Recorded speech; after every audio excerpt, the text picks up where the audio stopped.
Good afternoon and welcome to these live proceedings. Our dear viewers, you're watching the live proceedings of the National Assembly on this afternoon of the 8th of October, the year being 2024, broadcast streaming from Parliament buildings this afternoon and brought to you courtesy of the collaboration between the Kenya Broadcasting Corporation and the Parliamentary Broadcasting Unit.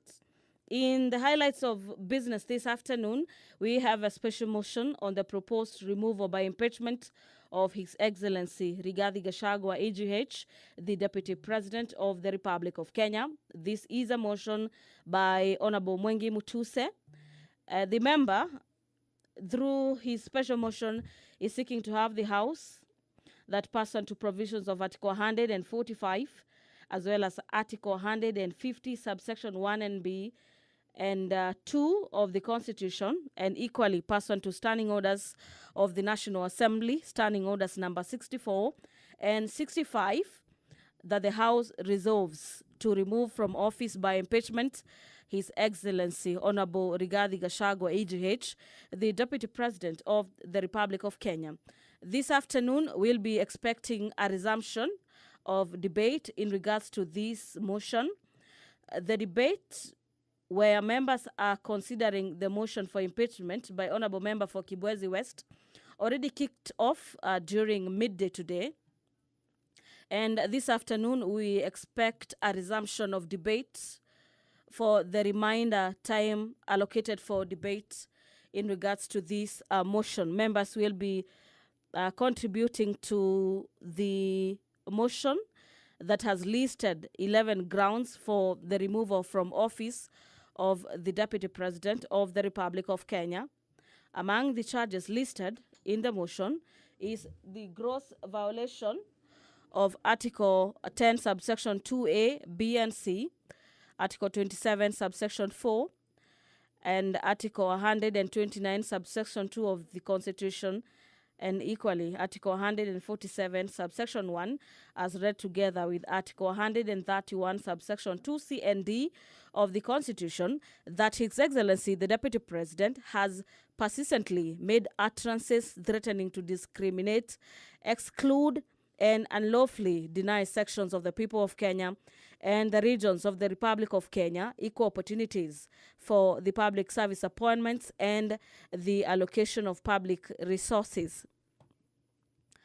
And ground number 2 on violations of other articles of the Constitution, among them Article 147, subsection 1, and Article 152, subsection 1 of the Constitution. The allegation is that the Deputy President has been undermining the President and the Cabinet and the effective discharge of the national government's executive mandate. In the motion, the mover says the Deputy President has made unilateral public statements which are inconsistent with public positions collectively adopted by the government and in contradiction with the President on matters governance, and that he has been away from the expectation of his office being a symbol of the national unity.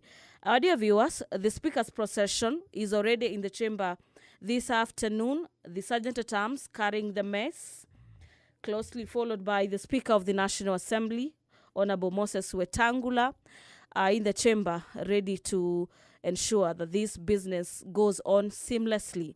My name is Gladys Mungai, and allow me to hand you over for this live broadcast brought to you by KBC in partnership with PBU. Enjoy your viewing and good afternoon.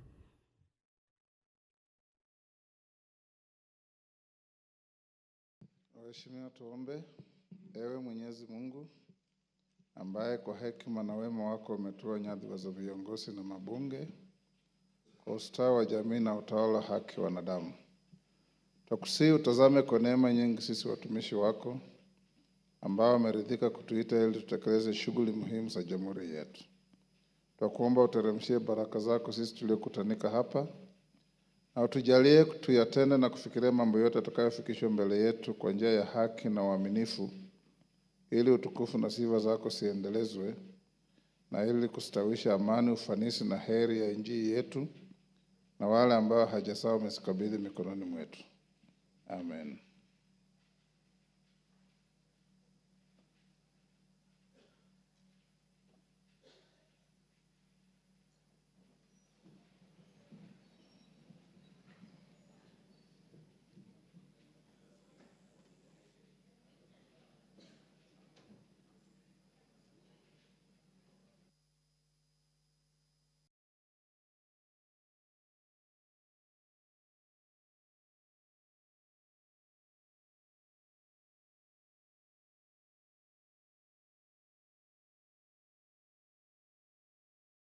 Members, we have quorum. We'll proceed. Clerk.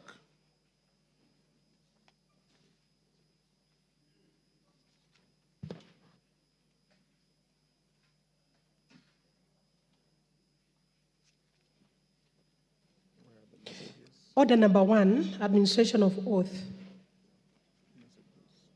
Order number 2, communication from the chair. Order number 3, messages.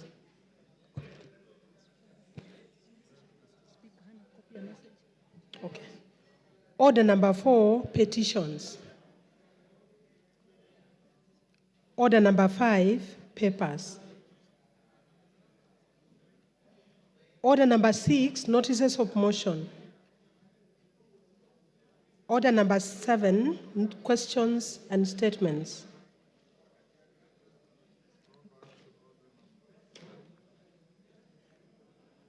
Order number 3, messages.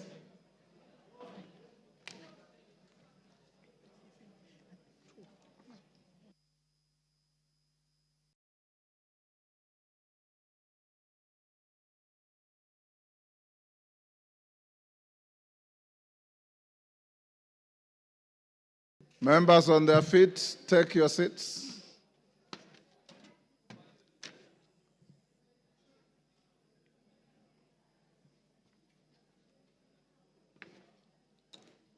Take your seats.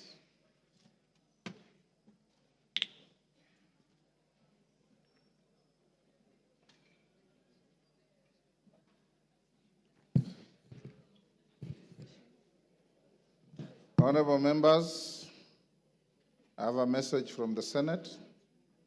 Honorable members, pursuant to the provisions of Standing Order 41-4, I wish to report to the House that I have received 2 messages from the Senate regarding its decision on 2 bills, namely the Equalization Fund Appropriation Number 2 Bill, Senate Bill Number 30 of 2023, and the Division of Revenue Amendment Bill, National Assembly Bill Number 38 of 2024.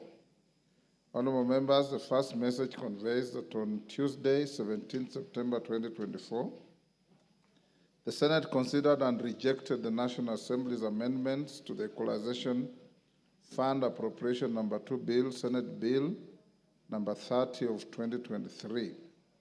You will recall that this House considered and passed the bill with amendments on 13th June 2024. Thereafter, I referred the bill back to the Senate for reconsideration in accordance with the provisions of Article 112 1B of the Constitution. Honorable members, the decision of the Senate on the National Assembly's amendments to the Equalization Fund Appropriation Number 2 Bill, Senate Bill Number 30 of 2023, effectively commits the bill to a mediation committee pursuant to the provisions of Article 112 2B of the Constitution. Consequently, the Speaker of the Senate has appointed the following senators to the mediation committee on the bill: Senator Joe Newtu MP, Senator Mohammed Abbas Sheikh MP, Senator Professor Margaret Kamar EGH MP, Senator Tabitha M. Mutinda MP, Senator Daniel Maanzo MP, Senator Beatrice Ogola MP, and Senator Faki Mohamed Mwinyihaji MP. Honorable members, in order to fully constitute the mediation committee on the bill, the National Assembly is required to appoint 7 members to sit in the committee. I therefore call upon the majority and minority leadership of the House to nominate members to represent the National Assembly in the Mediation Committee by 7 p.m. today, Tuesday, the 8th of October 2024. I will then communicate to the House tomorrow the National Assembly members appointed to this mediation committee to ensure timely commencement of the mediation process. Honorable members, the second message conveys that on Thursday, 3rd October 2024, the Senate considered and passed the Division of Revenue Amendment Bill, National Assembly Bill number 38 of 2023, with amendments. You'll also recall that on 7th August 2024, this House considered and passed the bill with amendments, following which I refer the bill to the Senate for consideration in accordance with the provisions of Article 110(4) of the Constitution. The Senate has now referred the bill back to the National Assembly for reconsideration.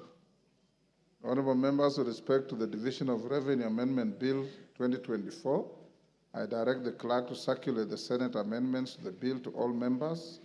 Thereafter, the amendments will stand referred to the Budget and Appropriations Committee. I urge the committee to expedite consideration of the Senate's amendments and report back to the House on Tuesday, 15th October 2024. Conscious of the House, that the House is scheduled to proceed on a short recess next week, I direct that the matter be prioritized for consideration on the same day. As and to remind members that conclusion of the Division of Revenue Amendment Bill 2024 will pave way for reconsideration of the Counter Allocation of Revenue Bill 2024, which was referred back to the Senate under Article 115 of the Constitution by His Excellency the President following rejection of the Finance Bill 2024.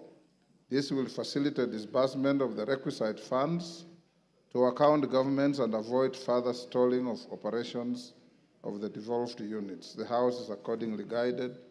I thank you. Next.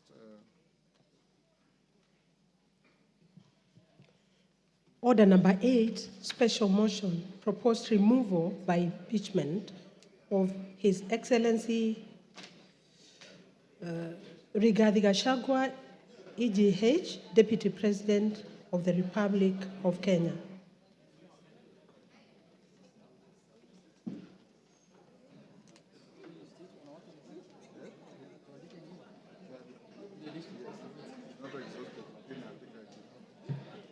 Honorable members, we are back to the motion. So far, so good with the morning sitting. As I directed in the morning, honorable members, we will proceed up to 5. The Deputy President indicated he will be here by 4. At 5, we'll call him and allocate him up to 2 hours maximum. When he finishes, the majority leaders will come in, and thereafter the mover will be called to reply. We have 5 minutes each, and the interest is overwhelming. If we remain with the 5 minutes, you know, not each one of you will have time to speak. The alternative to this, and I don't want us to go that direction, is that after the Deputy President has had his opportunity, this motion has no time cap, but we must finish not later than midnight today. So I want to hear your views.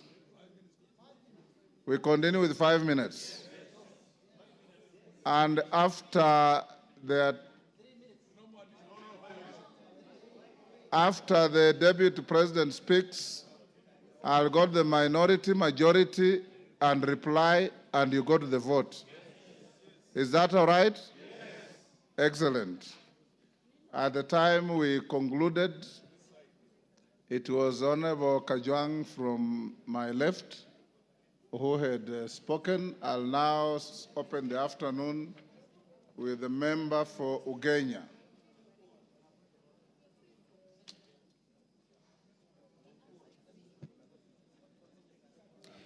Thank you so much, Mr. Speaker. Mr. Speaker, Article 132 of the Constitution of Kenya provides that the President will every year give a report to this House on the steps taken to implement Article 10. Mr. Speaker, Article 10 is the soul of the nation. Article 10 is what the engineers would call the software of the country. It is what the doctor would call the heartbeat of this country. Mr. Speaker, through Article 10, this country gave to itself how they want to be governed. Mr. Speaker, Article 10 of the Constitution provides for us the map to where we want to go.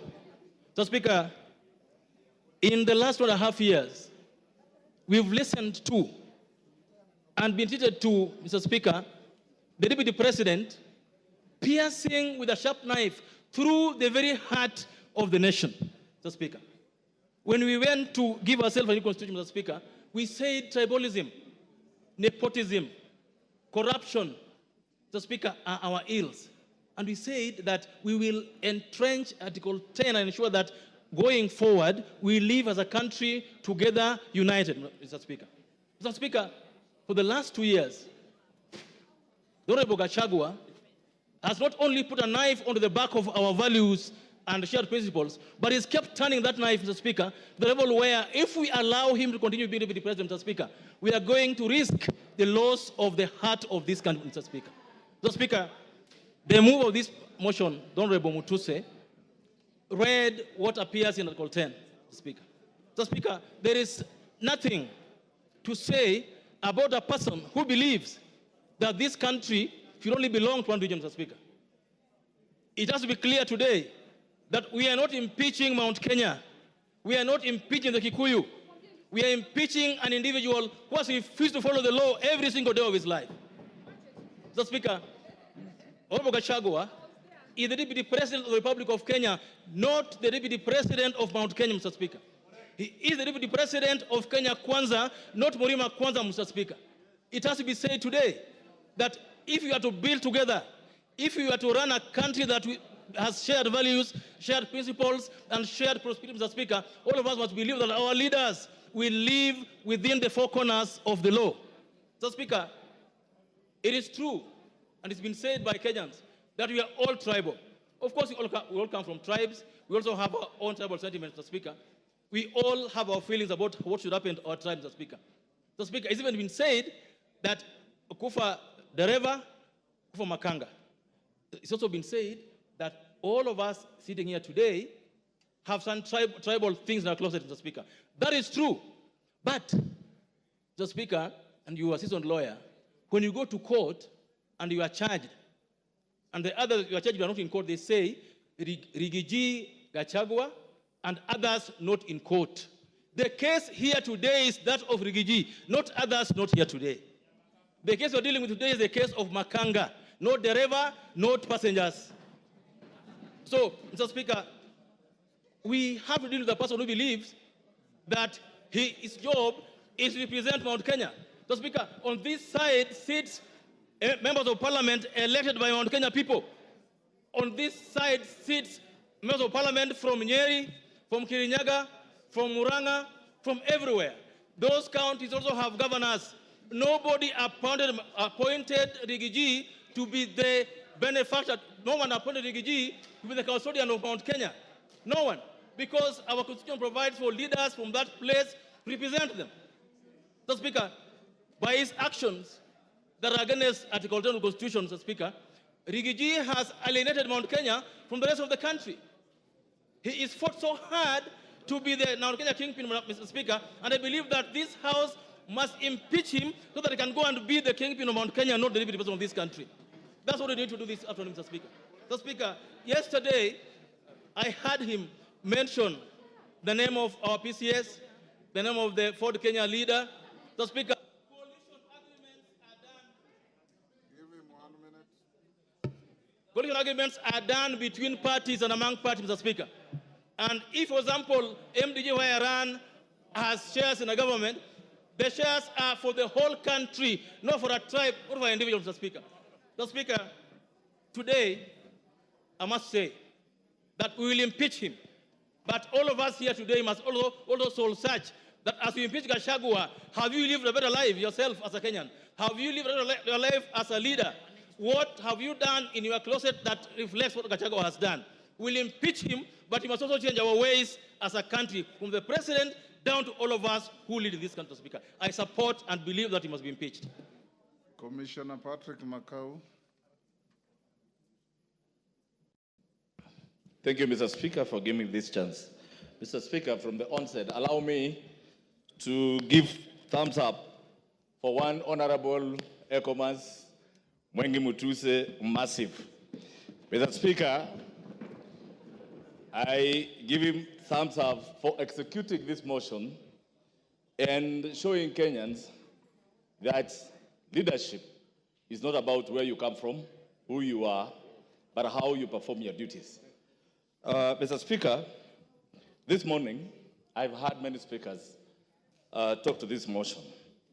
Mr. Speaker, I agree with the speakers who have said that yesterday and the week before, Mr. Speaker, I've been watching the deputy president of this country doing rallies in town, going to churches, and Mr. Speaker, what we saw on Sunday was different from what we saw yesterday. In fact, Mr. Speaker, I want to advise us, even as politicians, sometimes we should listen to our advisors, and we listen to the right advisors. Mr. Speaker, if I were to advise the Deputy President, yesterday's interview was his undoing, and he proved to Kenya that yes, all these accusations that are being leveled to him are really true. Mr. Speaker, I want to confirm to this House, one, despite Article 10, the Deputy President, who is supposed to hold the values of this nation, by uniting Kenyans, by fighting against corruption, by fighting against tribalism, he is the one who has championed tribalism through and through. Mr. Speaker, I want to tell you, as a member of Parliament Mavoko, I have spoken the word Kenya many times, more than the Deputy President of this country. All what I've been hearing is Murima, Murima, Murima, Murima, Murima. Mr. Speaker, today I want to tell Kenyans, I know Parliament has been prosecuted, and many words, we've been called names that we are an unperforming house. But today I stand here as a legislator Mavoko. Mr. Speaker, why am I charging the Deputy President to be a tribalist? Mr. Speaker, at one time, I listened to the Deputy President on national television saying that he reversed a cabinet decision to reverse the demolitions in Mathare. Why did he do that? He said his people were in Mathare and that he could not sit and see his people's houses demolished. Mr. Speaker, it reminded me when the people of Mavoko houses were being demolished. Personally, I went to him, and Mr. Speaker, I thought he could help me. But the words he used to me are unprintable, and I cannot speak them in this house. Mr. Speaker, today I want to tell him, those people that he was addressing, 30% of the houses that were demolished belong to those people of Murima. They belong to Kenyans. Mr. Speaker, I come from a constituency that is cosmopolitan. Today, as I stand here, Mr. Speaker, we have lost lives. We have had people whose properties had to be auctioned because they had gone for loans for those houses to build. Mr. Speaker, as a legislator, I humbled myself and requested and asked the Deputy President to intervene so that those houses, Mr. Speaker, a parcel of 4,000 acres, 325 acres, I requested him to have the 300 acres where the houses were seated, to have those people even pay to Portland. But the names he called me, Mr. Speaker, I cannot call them here. When I hear someone saying there are things which are not personal, Mr. Speaker, I want to tell them, those people elected me to represent them, and their pains are my pains, Mr. Speaker. Today, as I sit here, Mr. Speaker, the same Deputy President came to Machakos, and he said the Kamba votes are very little, they cannot bring in a president. He went ahead and said the Kamba votes, Kitui, Machakos, and Makueni combined are less than 1 million. I want to remind the Deputy President that the Kamba vote is more than 3 million. I want to remind him that Kamba nation produced Gay who took care of Kenyatta in prison. That same Kamba nation produced Munyao Kisoi, who flew the flag of Kenya during Independence Day. That same flag produced Muindi Mbingu, the former freedom fighter, who is my grandfather, Mr. Speaker. I want to remind him that same Kamba nation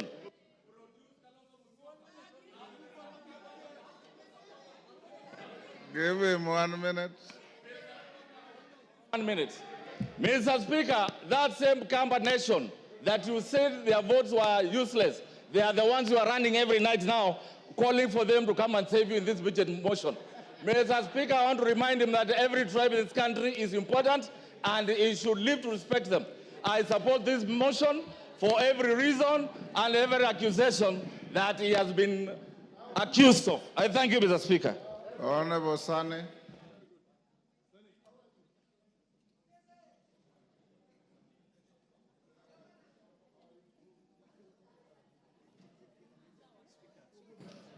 Mr. Speaker, before I want to bring out 3 assertions which are highly distorted, emanating from His Excellency, the Deputy President Gachagua.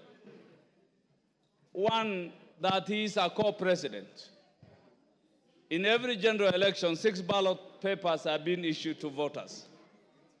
And of the 6, 1 is for the presidency, and all Kenyans have voted His Excellency President William Samoei Ruto. I did not, and no Kenyan voted Gachagua for any position other than being escorting the deputy president to State House. Nobody, the president to State House. He was not elected. So the claim that he had acquired 7.2 million voters is unfounded, unfactual, and is just mere hallucinations, Mr. Speaker. So he's not a co-president, he is just merely an assistant to the president.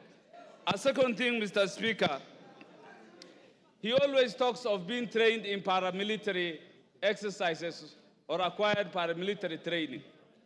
He is supposed to be a symbol of harmony, a symbol of unity, not to intimidate, not to tell the citizenry that indeed he is military trained. That in itself bespeaks volumes on who his character is, Mr. Speaker. One other thing, yesterday he has made disparaging remarks on the Speaker of the National Assembly and the Speaker of the Senate. The fact that his impeachment is coming in front of this House today and thereafter proceed to the Senate, it wasn't befitting for him to speak disparaging, derogatory remarks on our Speaker and the Speaker of the Senate. On to the impeachment motion, Mr. Speaker. Article 150, I think the threshold has fully been met in impeaching the Deputy President Gachagua. His loyalty to the President is questionable.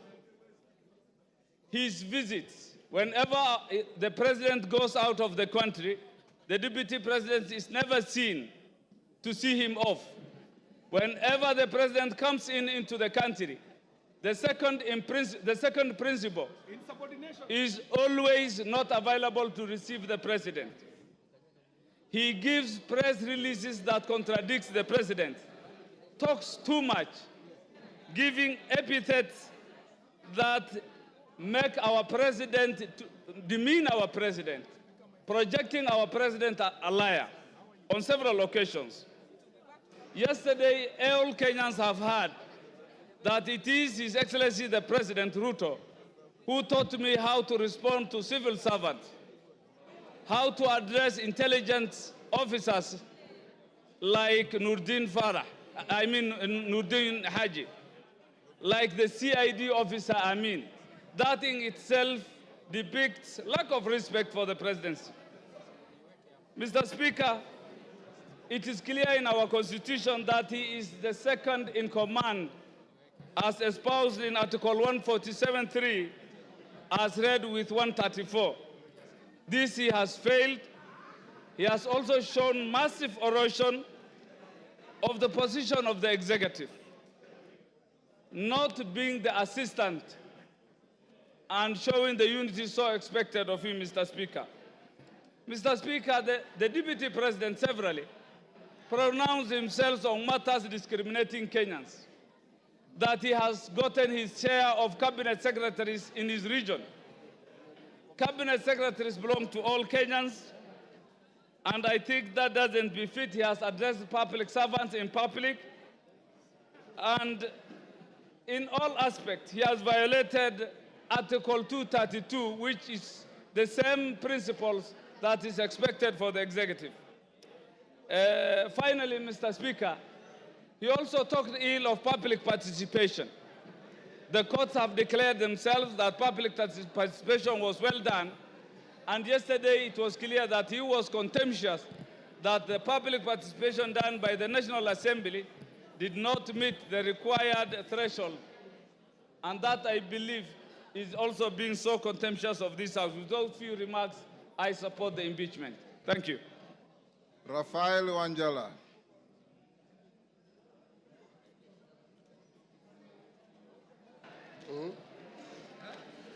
Thank you, Mr. Speaker, for giving me this opportunity to contribute to this important motion in this country. Mr. Speaker, this is my second motion since I became Member of Parliament, the second one to discuss impeachment of our Deputy President. Mr. Speaker, I'm very disturbed the way our Deputy President has been behaving, because the Deputy President is principal assistant of the President. But always when the President goes out of the country, the guy recedes back to Murima, and then he starts asking Mr. President so many questions instead of running the country when the President is away. He's never available in Nairobi, except he's only available in his village, trying to ask Mr. President questions, and that, Mr. Speaker, has really annoyed some of us.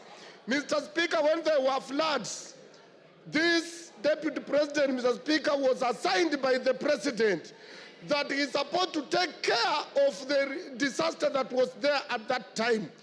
The man never moved from his home yard to other areas. He was never in Nyando, he was never in Budalangi, he was nowhere, and all the food he directed to his backyard. Mr. Speaker, I want to be very brief. Yes, Mr. Speaker, this Deputy President. Order, Wanjala, there's a point of order. Yes, Muya. Honorable Speaker, is the member in order to say the Deputy President has never moved out of his backyard, while it is on record and on public domain that he has been in Kisumu, in Busia, in Mombasa, in all parts of the country? Mr. Speaker, the Deputy President will only be seen in those places when he's accompanying the President. But he has never come on his own to see the destruction of floods. Mr. Speaker, these people of EACC did a service to this country. Because for you to be elected, you must go through EACC. Mr. Speaker, this Deputy President was a DO. And Mr. Speaker, he was a DO, and as a DO, he was sacked on 30th July 1997 as a DO. And the reason why he was sacked, and I will table this later, that the ESCC did not do its work and it cleared him to be a member of Parliament and to be a Deputy President, yet he was not supposed to be because of his misconduct. Mr. Speaker, this letter is read as Mr. Geoffrey Rigathi Gachagua, District Officer 1, Laikipia, through Provincial Commissioner. Summarily dismissal. Reference is made to our letter dated 19th May 1989 on your appointment to the position of District Officer. I and your response statements to show cause for gross misconduct, desertion of duty, and reported mismanagement of relief food for Laikipia District. These are thieves. In this regard, we wish to notify you that your employment contract has been terminated forthwith. Consequently, you are required to report to the Rift Valley Provincial Commissioner for handover and clearance. This was signed by Queen Rua. Mr. Speaker, this was a wrong man to be in this office in the first place. This one, for Kenya to grow, Gachagua must go. To stop tribalism, Gachagua must go. For Kenya to unite, Gachagua must go. I tabled the letter and I support the motion. Kagusha. Honorable Speaker, Honorable Kagusha. Honorable Speaker, Honorable Raphael Wanjala has produced a photocopy of a document that we cannot get its authenticity. Honorable Speaker,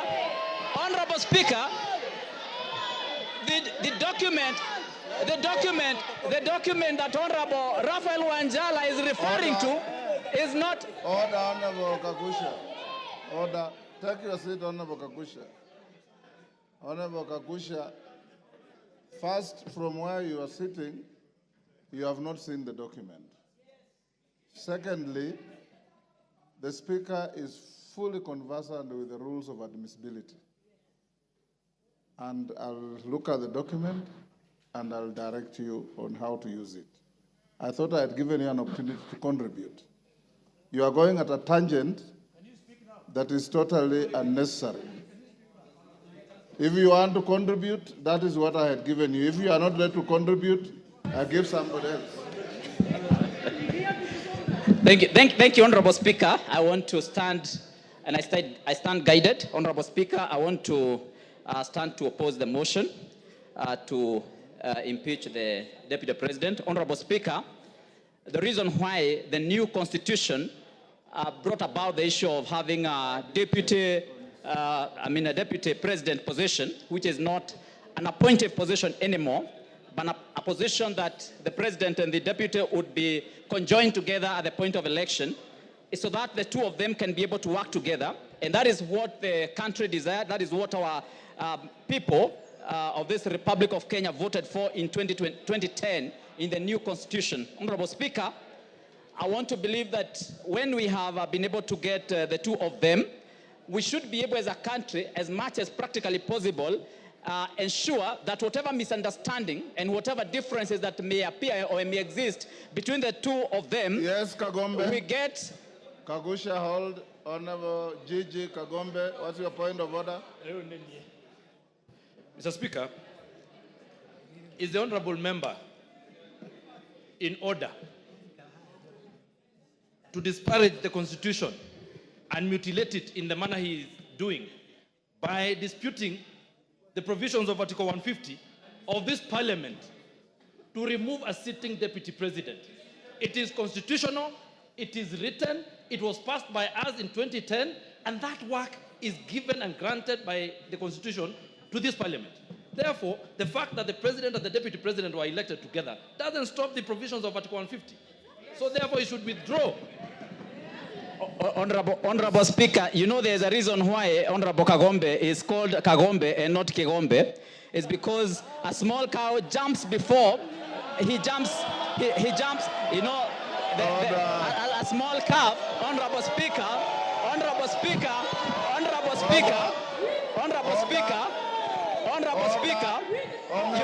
you know. Take your seat. Order. Order, honorable members, order. Order. Honorable Kagusha, take your seat. Order, honorable members. Order. Honorable Kagusha, you are here the whole morning, and I did direct to the House. Order. Order. Order, Nabuin. Take your seat. Honorable members, we have done very well since morning. This may be an emotive motion, but as leaders, leave your emotions at that door when you come to this House. And I want to encourage you, honorable members, Honorable Kagusha, treat your colleagues the same way you would want them to treat you. Don't make any disparaging remarks. Don't purport to misinterpret the meaning of the name of a colleague, because that's not your duty. We just withdraw and apologize to Kagombe and proceed with your contribution. Thank you, Honorable Speaker.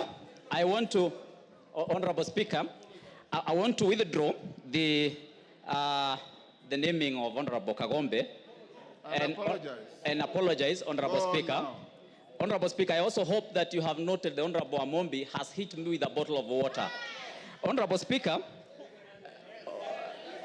and that is unparliamentary. Is that unparliamentary that another honorable member should rule?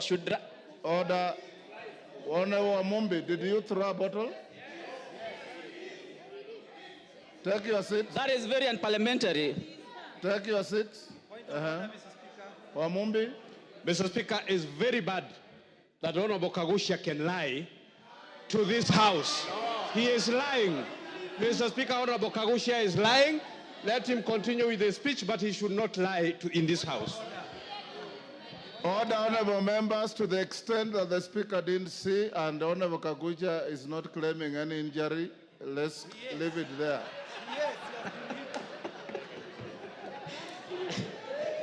Honorable Speaker,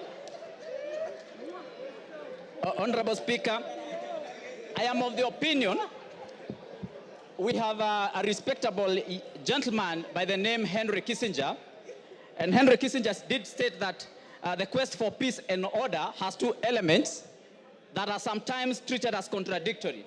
He said that the pursuit of elements of security and the requirements of acts of reconciliation, if you do not and if you cannot achieve both of them, we will not be able to reach either of them.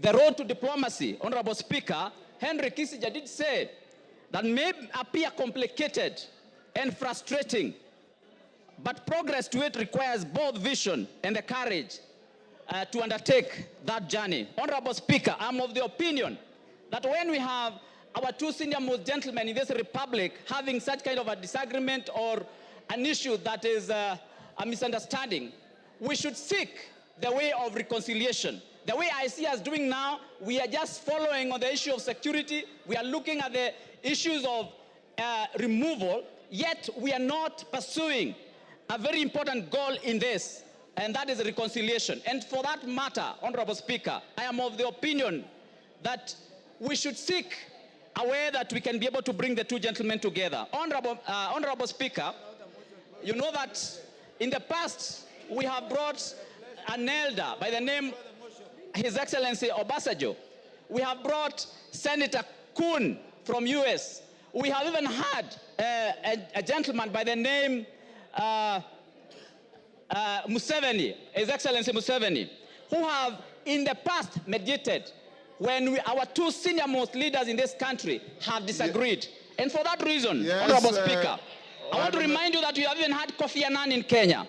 I'm of the opinion that we should have gotten away. Hold Kagusha. Yes, Shimba.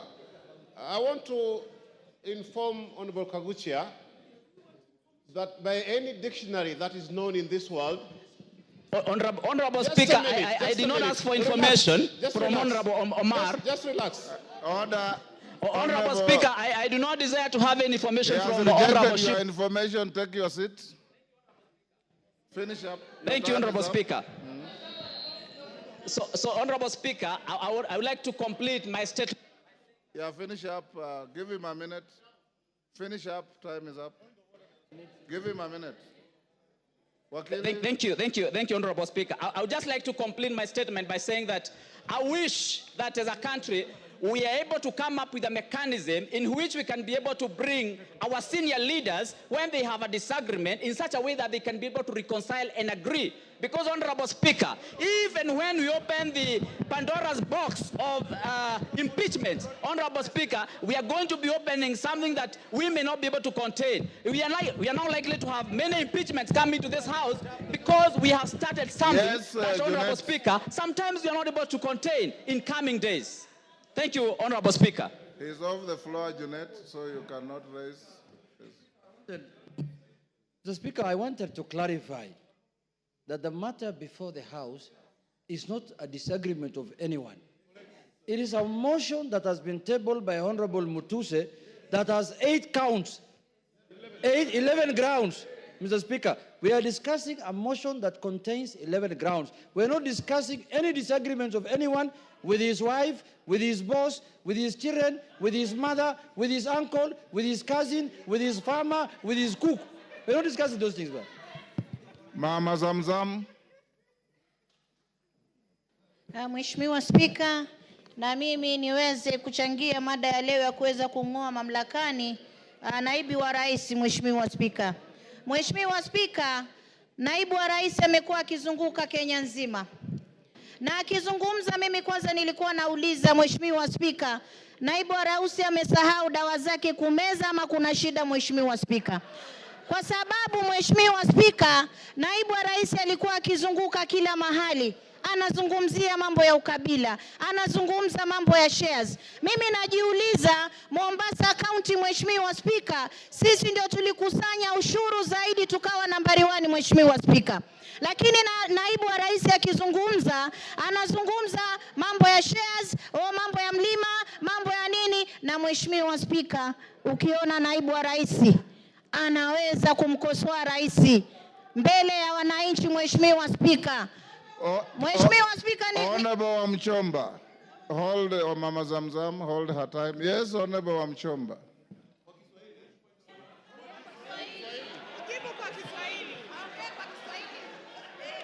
Order, honorable members, order, Honorable Mchomba. Bwana Spika, nasimama kuuliza kama... Order, hold on. Which standing order has been breached? Cite the standing order. Point of information, clarification. Asante sana Mheshimiwa Spika. Has been breached. Mheshimiwa Spika. Clarification, Mr. Speaker. Mr. Speaker. Mr. Speaker, I refuse. I refuse to be muted when I have something that I need the honorable member to clarify. The honorable member must clarify. Honorable Mchomba. Honorable Mchomba. Hold your horses. Honorable Mchomba. If you want to, you know the rules. Order. Honorable Mchomba, you know the rules. If you want to inform a member on the floor, the member must accept your information. She has said she doesn't want. Under what standing order? Mr. Speaker, the honorable member has talked about that Mr. Deputy President alisahau kunywa dawa. Tungetaka kujua ni dawa gani ambazo mheshimiwa anaongea juu yake. Na kama hizo dawa, na kama... Mama Zamzam, endelea. Mheshimiwa Spika, wajua ndio makosa ya kupatia mabubu kuzungumza Mheshimiwa Spika. Mimi nimesema huenda ikawa, sijasema amesahau, nimesema huenda ikawa, nilifikiria, nilikisia. Lakini Mheshimiwa Spika, kiongozi kama yule ambaye siku zote anajua makabila yote Kenya tunakaa kwa amani, tumeoana, tunaelewana, Mheshimiwa Spika, anataka kuturegesha kwa makabila kama vile tulivyokuwa na mambo ya Kaya Bombo, kama tulivyokuwa na zile baada ya kura za 2007 2008 Mheshimiwa Spika. Watu walipoteza maisha yao kwa sababu ya ukabila Mheshimiwa Spika. Mimi nakaa nikishangaa. Deputy President alikuja Mombasa. amesimama juu ya gari anatafuna ndizi na mahindi choma. Mheshimiwa Spika, kwanza alitupa takataka pale, alikuwa juu kama kuna watoto wetu ndio ufagia. Mheshimiwa Spika, Mheshimiwa Spika, pale juu ya gari Deputy President anazungumza akisema kuwa yule gavana atoe pesa za floods, wakati anajua 14 billion kutoka World Bank ambayo ni ya disaster management. Mheshimiwa Spika, zilikuwa kwa ofisi yake na aliziramba. Mheshimiwa Spika, alikuwa anajua 6 billion tuliweka hapa katika bajeti. Mheshimiwa Spika, hakuzileta Mombasa. Mheshimiwa Spika, yule ni kiongozi wa kugonganisha watu. Mheshimiwa Spika, na ndio maana najiuliza, kwa miaka miwili kampuni 22. Mheshimiwa Spika, hata mimi moja sina. Miaka miwili kampuni 22 na zote zina 5.7 billion ya mtoto, ya mke, ya nani, kisha bado unaenda kuchukua mali ya ndugu yako, unaacha mayatima, unaacha mjane, unamtesa, kisha utatuambia nini katika taifa la Kenya? Mheshimiwa Spika, mimi leo nasema ngatuliwe, nasema kwa kutesa mjane Gachagua must go, kwa kukula pesa za mahindi Gachagua must go, kwa kutesa ukabila na Kenya Gachagua must go. Asante sana Mheshimiwa Spika. Ngogoyo.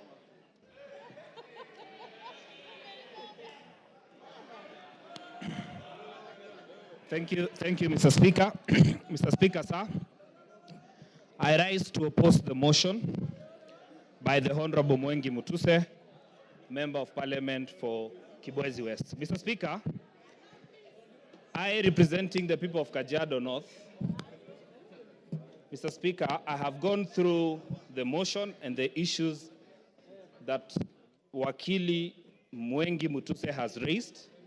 And Mr. Speaker, I pick on a number of issues that I would want to draw the attention of this House to. Number one, Mwengi Mutuse says that all we need to do is to just believe the things he has tabled here are true. We cannot believe what he says is true. We have to cross-examine. We have to look at them properly. Mr. Speaker, I have gone through the evidence that he has provided on some of the issues. And Mr. Speaker, having 21 companies, according to Mwengi Mutuse, is an intention for the Deputy President to launder money, and therefore he should be impeached. Mr. Speaker, he did not say money has been laundered, but it is an intention. And he says it is enough for this House to just believe and therefore impeach. Mr. Speaker, I say no to that impeachment. Number two, Mwengi Mutuse, former Chief of Staff in Machakos County Government and the current Member of Parliament, is giving hearsay that he has heard. Mr. Speaker, he has said in his submission that they were officers who were coerced to write to change in the Ministry of Lands without tabling any evidence from the document that he has provided. Mr. Speaker, this House cannot go with hearsay. It is not possible for you to make a decision out of hearsay. Mr. Speaker, in his accusations, he says that the Deputy President is a Mount Kenya person, makes issues based on Mount Kenya. I am the Member of Parliament for Kajiado North. He has visited my constituency for a development tour. The executive, through the State Department for Education, Mr. Speaker, constructed classes, courtesy of his visit in Enoma Tasiani Girls Secondary School, a school that rescues girls, specifically from asylum. Mr. Speaker, the only girls' school that we have in my constituency, the Great Kajiado North. Mr. Speaker, Mwengi Mutuse did not mention such issues, but he says, according to him, the Deputy President coerced, did 1, 2, 3, and Mr. Speaker, he wants to say that we just need to believe. Mr. Speaker, impeaching the Deputy President of the Republic of Kenya needs more evidence than what he has provided. I find this to be very shallow, and Mr. Speaker, maybe in the words of the Chief Justice, this is hot air, in my opinion, Mr. Speaker. Mr. Speaker, I have found very respectful submission from lawyers in this House, Yes, Mama Zamzam. a majority of What's them. your point of order Mheshimiwa, and point what's of order standing number order? 87, Mheshimiwa Spika. Mimi nataka nimjuze mbunge mwenzangu kuwa huyu alikuwa Naomba nisijuzwe, naomba nisijuzwe. hapana, Naomba nisijuzwe. She is on a point of order. Mheshimiwa Spika, nataka atoe statement of fact. Mheshimiwa Spika, huyu mbunge aliyoko hapa, hata kama alikuwa akifanya kazi county hapa, amekuja ni mbunge na ametoa motion hapa. Mheshimiwa Spika, na mimi nataka nimwelezee mbunge kuwa wasema kule wanaosema kufa abiria, kufa conductor, kufa dereva, huyu conductor ameweza kupickpocket maabiria wote, hawana chochote. Mheshimiwa Spika, kwa hiyo aende tu nyumbani. Mheshimiwa Spika.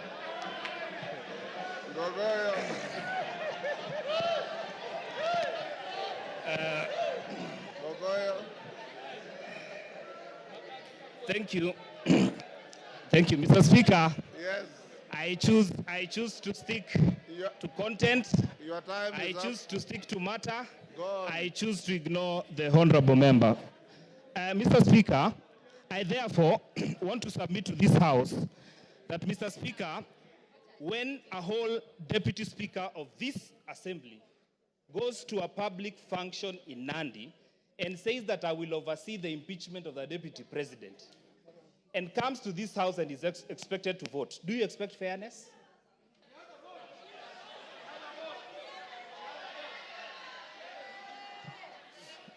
Your time is up. Give him 1 minute. The deputy speaker spoke to that.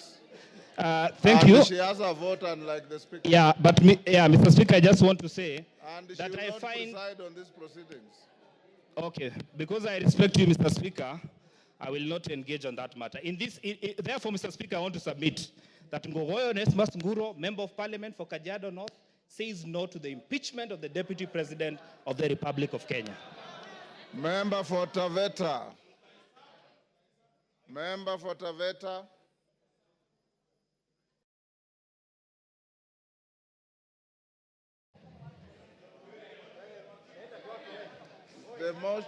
The mic is there. Is it working? There you are. Thank you, Mr. Speaker. For a start, Mr. Speaker, I rise to support the motion by my learned colleague, Honorable Mutuse.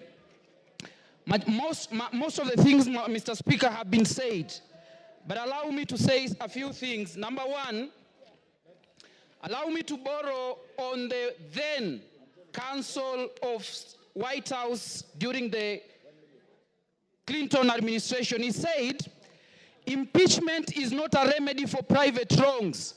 It's a method for removing someone whose continued presence in office would cause danger to the nation. Mr. Speaker, my position is the continued stay in office of the Deputy President Rigathi Gachagua is a threat to the nation of Kenya.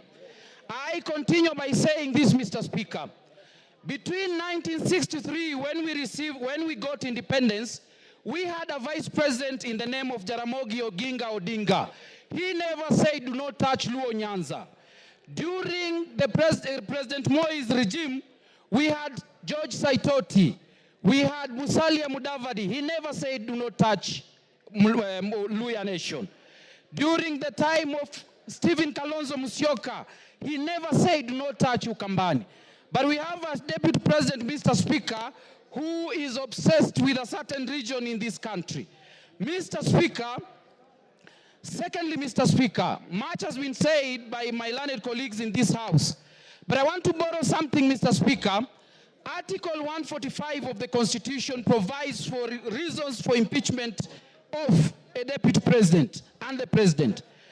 The case of this during Sonko's impeachment, the Supreme Court laid certain guidelines and said that the question as to whether or not there is a violation of a constitution should be guided by certain principles. Number one, whether there is interference with the constitutional functions of the legislature and the judiciary.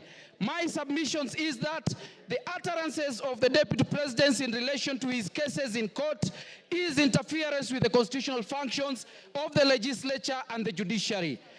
Another ground that has been given in determination as to whether or not there is a violation of the Constitution is whether there is an abuse of the Code of Conduct. Mr. Speaker, my argument is the constant pronunciation by the Deputy President that divides the country in terms of regions and tribe is an abuse of Code of Conduct and is a ground for impeachment. Another criteria given is the disregard and breach of fundamental rights of the Constitution. Mr. Speaker, I want to say this. In Taveta, where I come from, there are two minority tribes. There is the Taveta tribe and there is the Pare tribe, with a minority tribes in Kenya.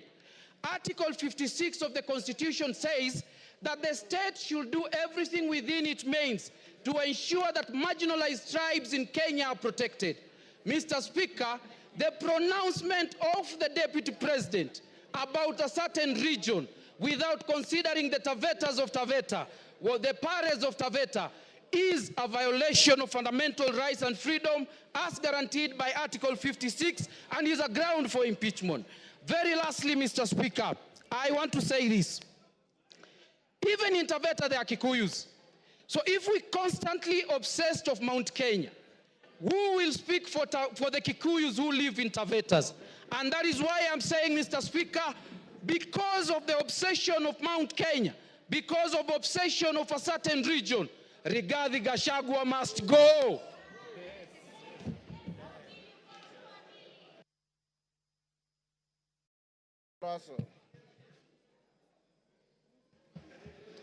Thank you very much, Honorable Speaker. Honorable Speaker, I want to start with, there was a spat between the Pope and Napoleon in 1800. And this is what Napoleon asked the Pope. Pope, how many divisions do you have? Then the Pope replied, I have the Catholic Church. Honorable Speaker, yesterday, during the interview, the Deputy President came up strongly to almost insinuate that this Parliament is a bunch of clowns. But this Parliament is guarded by so many things. But the very important instrument this Parliament wields is this thing called the Constitution. It is the supreme law of the land. Honorable Speaker, one of the reasons why the Deputy President must be impeached is the issue of national unity. He came on public stage to talk about one issue that eventually will discriminate the minorities. One man, one vote, one shilling. That is important in the way he says. But in a sense, the regions that are behind, that are discriminated, that are marginalized, will continue to be behind. Honorable Speaker, Article 56, A1, it talks about minority groups, why they must be in government, why they must be represented. Honorable Speaker, this country must move forward, and it must move as one nation, one people. We are of different nationalities. It is the Deputy President who stood in a public place to say that the problem of this country is the Somalis. The Somalis are part and parcel of this nation. They have done great contribution to this country, and they cannot be excluded for anything. Honorable Speaker, the second issue, why the Deputy President must, and he has to leave that office, is on the matters of national security.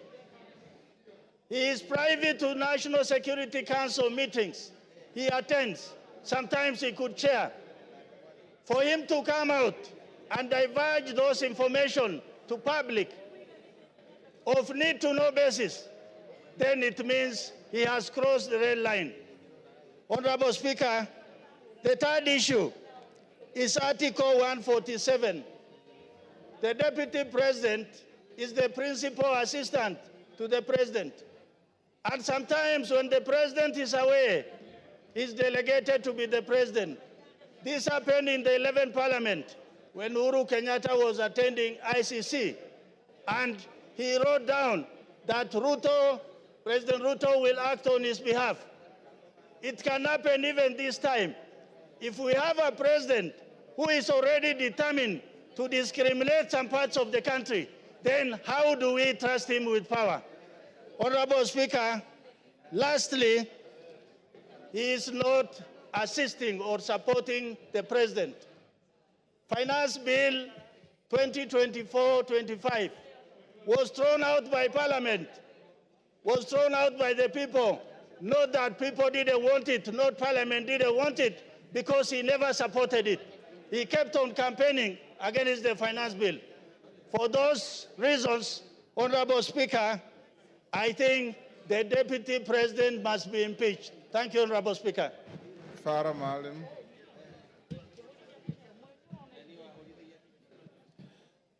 Mr. Speaker, I want to weigh on this motion. Mr. Speaker, we are not trying to reinvent the wheel again. We have had Deputy President, before that we have had Vice Presidents. One, Andrei Gromyko of Russia,